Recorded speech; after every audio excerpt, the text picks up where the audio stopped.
అసలు పొద్దున్న లేవగానే నా మొహం కూడా చూడరనుకున్నా. నీ మొహం కూడా చూడనంత తప్పు నువ్వేం చేశావు చెప్పు? పిల్లల మేలు కోరి పెద్దలు చాలా పనులు చేస్తారు. కొన్ని పిల్లలకి నచ్చవు. అంత మాత్రాన ఒకరి మొహాలొకరు చూసుకోకుండా ఉంటారా? మాట్లాడుకోవడం మానేస్తారా? నీ మేలు కోరే నీకు మంచి సంబంధం తెచ్చానని తెలుసు. అయినా ఎందుకో నీకు నచ్చలేదు.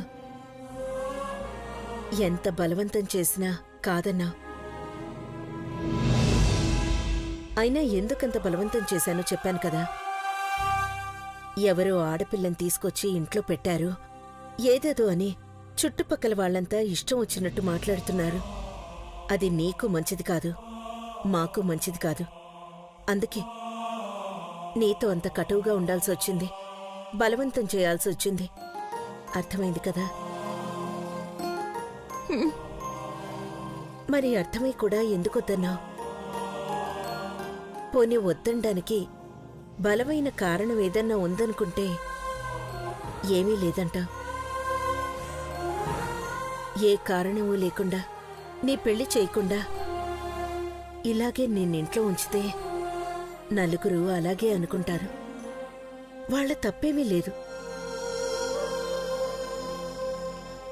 ఇప్పుడు వాళ్ళందరి నోళ్లు మూయించాలంటే నీ పెళ్లి చేయడం తప్ప వేరే దారి నాకులేదు.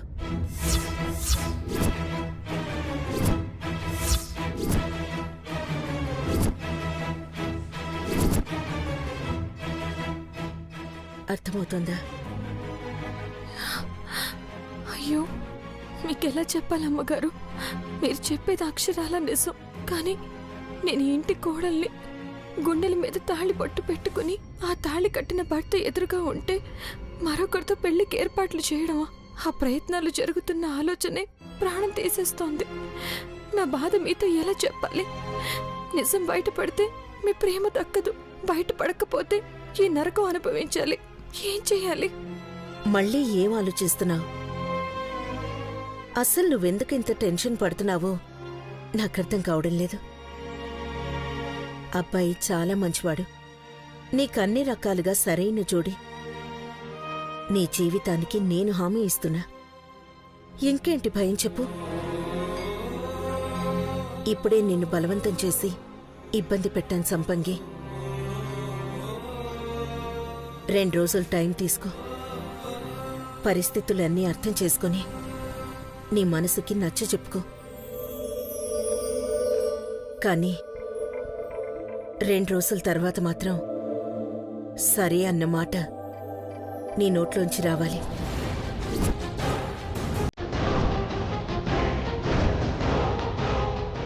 ఎల్లుండి మళ్ళీ ఈ విషయాలు మాట్లాడుకుందాం.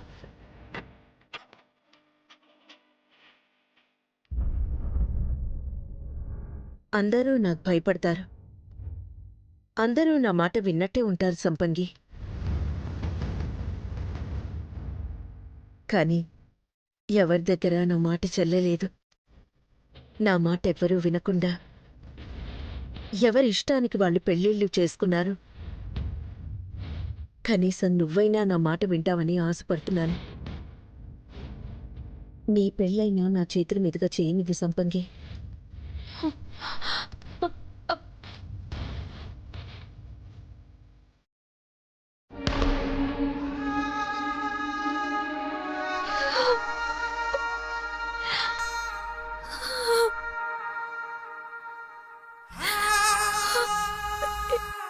ఇంకా 2 రోజులే గడువు ఉంది. ఈ పెళ్ళైనా చేసుకోవాలి. నేనే మృదులన్న నిజమన్నా బయట పెట్టాలి. మొదటి దాని గురించి ఆలోచన వస్తేనే ప్రాణం పోతోంది. ఇక నేనే మృదులని చెప్పాల్సిందేనా? చెప్తే ఏం జరుగుతుందో తెలుసు కదా. రూపం మార్చుకుని అన్ని సమస్యలు చక్క పెట్టడానికి వచ్చానని ఎవరు అనుకోరు. మళ్ళీ మోసం చేయడానికి వచ్చానంటారు. మా మధు గారైతే ఈ జన్మలో నా మొహం చూడరు. అమ్మగారైతే నా ప్రాణాలు తీసేస్తారు. ఇప్పుడు ఏది దారి? నా జీవితానికి ముగింపు పలకాలని నిర్ణయించుకున్నావా?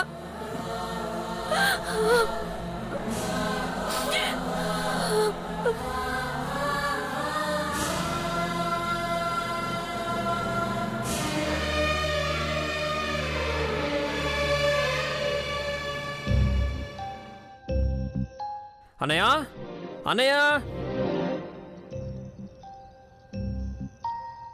ఎక్కడికి వెళ్ళాడు?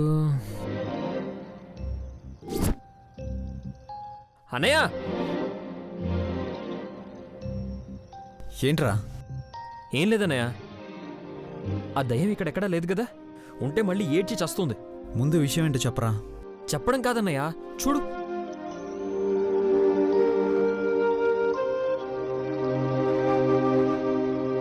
ఇదేంట్రా, ఏదో సాఫ్ట్వేర్ కోడింగ్ లా ఉంది. ఇది చూపిస్తున్నావేంటి? ఎందుకంటే ఇది వదిన చేసింది కాబట్టి.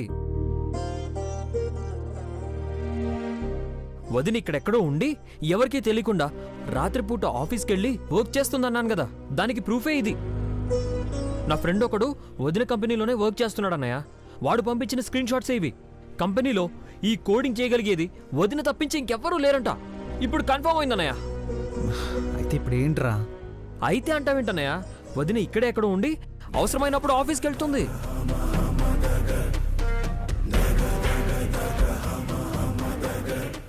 ఇక్కడే ఇక్కడ ఉండడం ఏంట్రా హాఫ్ మైండ్ సన్నాసులారా?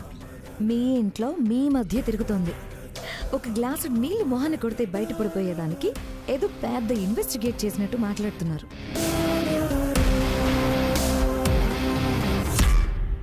వదిన మనకి దూరంగా పోలేదన్నయ్య, ఇక్కడే ఎక్కడో ఉంది. అయితే ఏం చేయాలి? వచ్చేసింది. దాని ప్రస్తావనే వద్దు, మూసుకొనుండు అంటే నువ్వు వినవా? ముందు నువ్వు మూసుకొని నేను చెప్పేది విను. నాకు తెలుసన్నయ్య, వదిన నిన్ను చూడకుండా నీకు దూరంగా ఉండలేదు.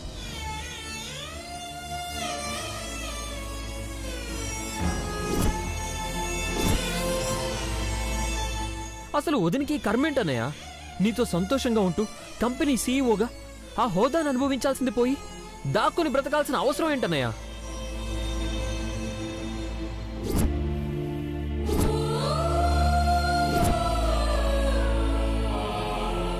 గౌరవ్, ఈ విషయం గురించి మాట్లాడొద్దని చాలాసార్లు చెప్పాను.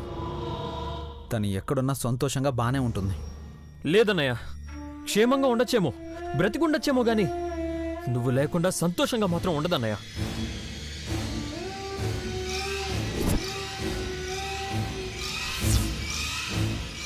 అయినా ఆ మాత్రం నీకు తెలీదా అన్నయ్య? నీకసలు సంబంధమే లేనట్టు అలా ఎలా ఊరుకుంటున్నావు అన్నయ్య?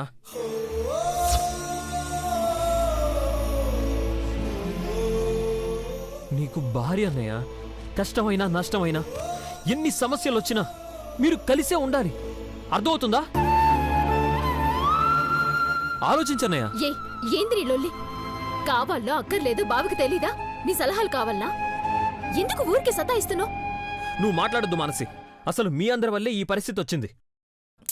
గౌరవ్, ఎందుకు ఊరికి ఆవేశపడుతున్నావు? ఇవన్నీ చాలా పర్సనల్ అండ్ సెన్సిటివ్ విషయాలు. ఎవరంతటా వాళ్లే నిర్ణయాలు తీసుకోవాల్సిందే. బలవంతం చేయడం వల్ల రిలేషన్స్ నిలబడవు.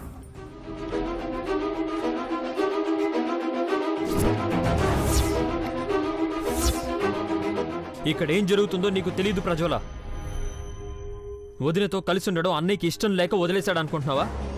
వదినకి దూరంగా ఉంటూ అన్నయ్య ఎంత నరకం అనుభవిస్తున్నాడో నాకు తెలుసు. మృదుల కావాలని అన్నయ్య ఒక్క మాట అనుకున్నా తను పరిగెత్తుకుంటూ వచ్చేస్తుంది తెలుసా?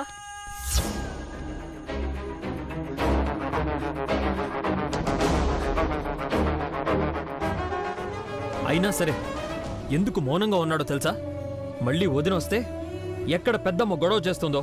ఇదిగో ఈ మానసి, ఆ సరయు వదినంటే గిట్టని వాళ్ళు మళ్ళీ ఏ సమస్యలు సృష్టిస్తారోనన్న భయంతో ఎక్కడో చోట వదిన ప్రశాంతంగా ఉండని అని ఇదిగో ఇలా మౌనంగా ఉండిపోయాడు.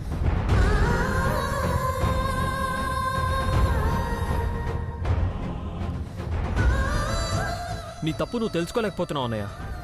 కానీ నా కళ్ళ ముందే వదినకి అన్యాయం జరుగుతూ నీ జీవితాన్ని నువ్వు నాశనం చేసుకుంటుంటే చూస్తూ ఊరుకోలేనన్నయ్య. వదిన ఎక్కడున్నా తీసుకొస్తాను. పెద్దమ్మతో పోట్లాడైనా సరే మీ ఇద్దరిని ఒకటి చేస్తాను.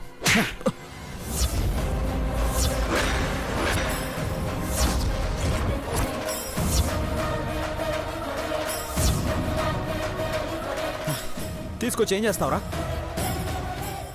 నువ్వే చెప్పావు కదా వస్తే ఎన్ని సమస్యలు వస్తాయనని. వచ్చినప్పటి నుంచి ఏదో ఒక గొడవ. అరే ఈ మాత్రం కూడా ప్రశాంతంగా ఉండేవా? నా జీవితం గురించి ఎవ్వరూ ఆలోచించొద్దాం. ఎక్కడ వాళ్ళు అక్కడ ప్రశాంతంగా ఉన్నారు కదా, ఉండనివ్వు.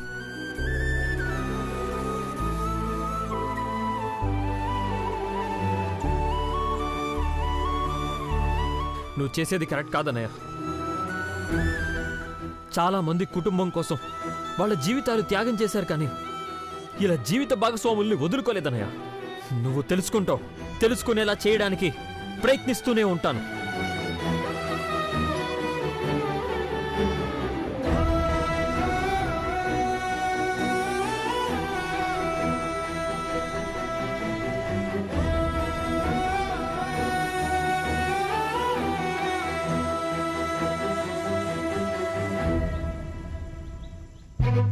ఏంటి నువ్వు ప్రయత్నించేది?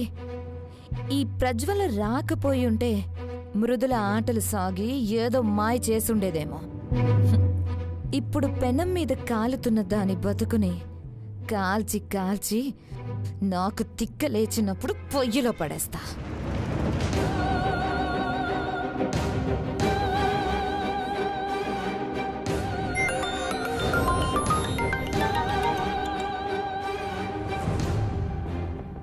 చెప్పు ప్రజ్వల. రేపు మార్నింగ్ టీవీలో, న్యూస్ పేపర్లో, సోషల్ మీడియాలో ప్రతి చోట నేను చెప్పబోయే న్యూస్ హెడ్లైన్స్తో సహా రావాలి. అదెంత పని? ఏంటో చెప్పు. సీఈఓగా ఎదుగుతున్న కోడల్ని చూసి ఓర్వలేని బ్రాహ్మిణీదేవి వేధింపులోకి తట్టుకోలేక అజ్ఞాతంలోకి వెళ్ళిపోయిన కోడలు. ఈ హెడ్లైన్స్తో రావాలి. అలాగే ప్రజ్వల. ఈ న్యూస్ రాగానే అత్త బాధ భరించలేక మృదుల లాగానే బయటికి రావాలి. అప్పుడు అసలు కథ నడిపిస్తాం.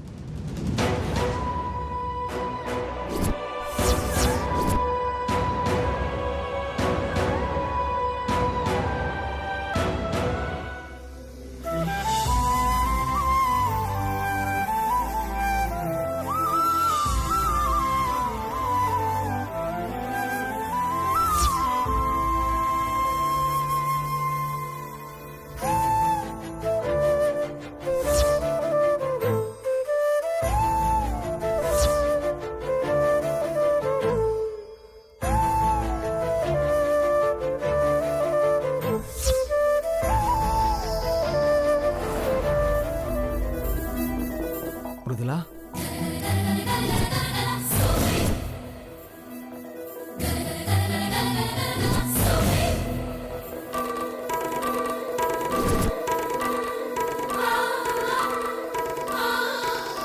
మృదులా, దొరా మృదులా, దొరా ఆపండి. ఏంటిది దొరా?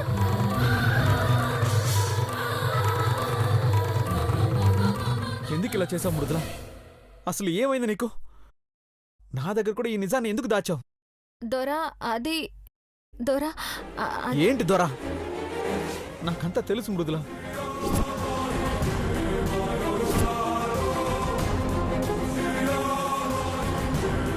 ఈ రంగేంటి, ఈ అవతారం ఏంటి? ఇలా మొహాన్ని మార్చుకుని బతకాల్సిన అవసరం ఏంటి?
మాట్లాడారు. అవును. అబ్బా! ఇదే మాట అప్పుడేమైపోయింది? ఒక్క మాట అంటే అసలు వెళ్ళుండేదాన్ని కాదు కదా. ఇప్పుడు అదంతా ఎందుకు? ఇప్పుడే కావాలి, ఇప్పుడే కావాలి, ఇప్పుడే కావాలి. అరే అవును, నాదొక డౌట్. అసలు ఎన్నాళ్ళు దూరంగా ఉన్నాను కదా, కనీసం ఒక్కసారైనా గుర్తొచ్చానా? ఎందుకు గుర్తు రాలేదు? ఎంత గుర్తు తెచ్చుకున్నారో, పక్కనే ఉన్నాను కదా, చూస్తూనే ఉన్నానులేండి. ఎప్పుడు ఎవరు మృదుల ప్రస్తావన తెచ్చినా వద్దు, అసలు ఆ ప్రస్తావనే వద్దని పారిపోయేవాళ్ళు. నన్ను గుర్తు చేసుకున్నారంటే నేను నమ్మాలా? అరే నిజం మృదులా. నేను నమ్మను, నాతో మాట్లాడొద్దు. అరే నిజం అని చెప్తున్నాను కదా. నేను నమ్మనని చెప్తున్నాను కదా, నాతో మాట్లాడొద్దు.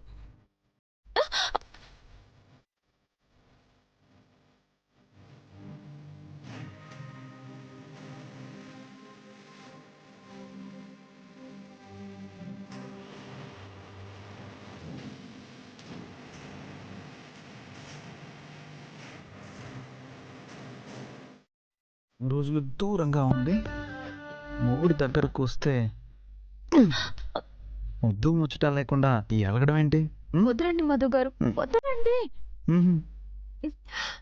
ఎవరైనా చూస్తారు మధు గారు, వద్దురండి. మిమ్మల్ని పెళ్ళం ఇన్నాళ్ళు దూరంగా ఉంటే ఎక్కడుంది ఎలా ఉంది వెతక్కుండా ఇంట్లో కూర్చునే మొగుడుతో పెళ్ళం ఇలాగే ఉంటుంది. కనపడగానే మీద పడి ముద్దులు పెట్టేదు.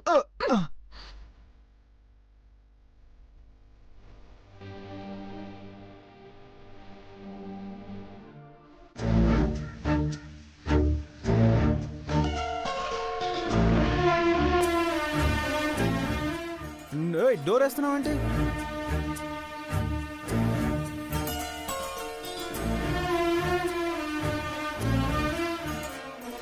ఆయన ఎంత సాఫ్ట్గా ఉండేదానివి, సడన్ గా ఇలా తయారవేంటి రౌడీ బేబీలా? సాఫ్ట్ గా మృదులలా ఉండే రోజులు పోయాయి. సంపంగిక్కడ శివంగి లెక్క వెనకడుగు వేసేది లేదు, ఏడ తగ్గేది లేదు. అంటే ఏంటి ఇప్పుడు కొడతావా? వద్దు మృదులా, వద్దు వద్దు వద్దు వద్దు వద్దు.